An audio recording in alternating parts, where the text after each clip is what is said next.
dans un vieux seau. Une nonne étudiait le zen, jour après jour, depuis 33 ans. Elle était entrée au monastère en qualité de jeune novice à 17 ans. Elle en avait 50 maintenant. Sa vie de fertilité était achevée. Elle n'en gardait pas d'amertume. Elle vaquait aux occupations quotidiennes avec patience et l'humeur égale. Elle préparait le riz où l'orge criait. Elle allait matin et soir chercher de l'eau au puits, distant d'une centaine de mètres. Parfois, un nuage de mélancolie la visitait. Elle le chassait. Elle pratiquait zazen avec régularité. Elle méditait. Elle étudiait les écrits des grands maîtres du passé. Mais elle n'avait jamais connu le satori, la paix inimaginable qui inonde brusquement l'âme étonnée, le grand rire de l'éveil. Un soir, elle revenait du puits et la nuit tombait. Elle observait sans y penser le reflet de la lune dans l'eau du seau. C'était un vieux seau dont elle avait réparé le fond avec du bambou tressé. Brusquement, il céda. L'eau s'échappa et la lune disparut aussitôt avec l'eau du vieux seau. À cet instant précis, elle connut le satori. Elle fut libre.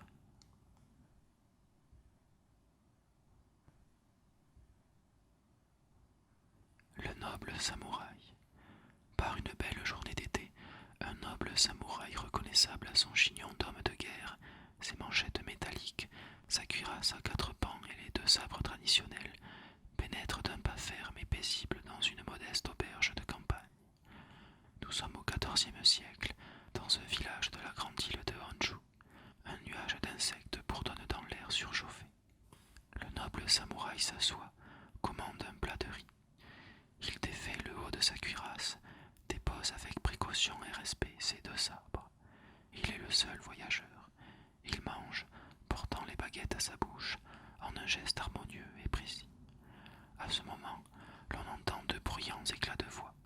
3 ronins, guerriers vagabonds sans maître, plus proches en vérité de bandits de grand chemin que d'authentiques samouraïs, font irruption dans la salle.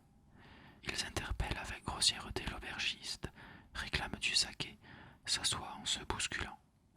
Leurs épées étincellent. Soudain, l'un d'entre eux remarque le samouraï silencieux, le nez dans son écuelle et les 2 sabres magnifiques posés à côté de lui. Il fait signe à ses compagnons. Les ronins échangent un coup d'œil et se consultent à voix basse. Le samouraï est seul, sans méfiance. L'aubergiste, qui n'est pas un homme de guerre, ne compte pas. Ils sont 3. Ils posent les mains à la garde de leur épée, prêts à bondir. À cet instant, le noble samouraï soulève négligemment la baguette qu'il tient dans la main droite, et d'un geste coupant et net, vif comme l'éclair, clac clac clac, il abat 3 mouches qui bourdonnaient à ses oreilles, et il se remet tranquillement à manger, sans lever le nez de son plat. Les 3 ronins laissent 3 pièces de cuivre sur la table et quittent l'auberge en silence.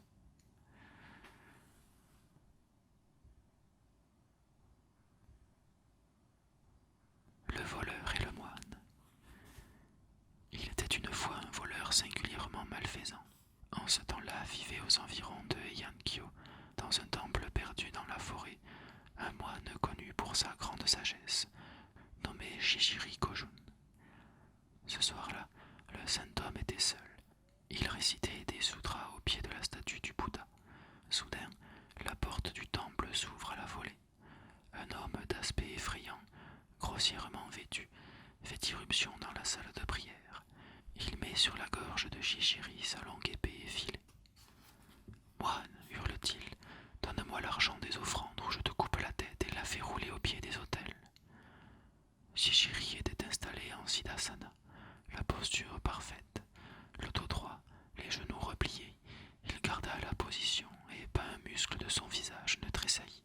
« Prends l'argent qui est dans le vase des offrandes, dit-il, ne me dérange pas dans mes prières. » Et il reprit la récitation des sutras. Le voleur se dirigea vers l'endroit indiqué et commença à remplir ses poches.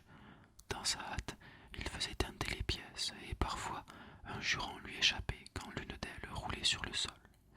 Il faut reconnaître qu'il était embarrassé par sa grande épée. Au bout d'un moment, sans tourner la tête, le moine dit « Ne prends pas tout l'argent, je dois payer demain matin l'impôt du temple. » Le impressionné par la fermeté de la voix et le sang-froid imperturbable du moine, laissa en maugérant un peu d'argent au fond du vase des offrandes. Il s'en allait avec son butin lorsque le moine dit encore: Quand on reçoit un présent, on doit remercier. Fais-le. Le voleur, subjugué, marmonna un vague merci et disparut. Un an plus tard, le voleur fut arrêté. Il avoua entre autres méfaits le vol commis au temple, crime qui était puni de mort. Confronté au moine, il l'entendit avec stupeur déclarer: Moi, Shishiri, je déclare que cet homme n'a pas profané le temple. Je lui ai donné une grande partie de l'argent des offrandes, et il m'a remercié. Tout est en ordre. Le voleur fut condamné à 5 ans de prison. Seulement, quand il fut libre, il vint trouver Shishiri dans le temple perdu dans la forêt, et il devint son disciple. Au long des années, les visiteurs et les pèlerins admiraient sa profonde piété. Ainsi a-t-il été rapporté des histoires du passé.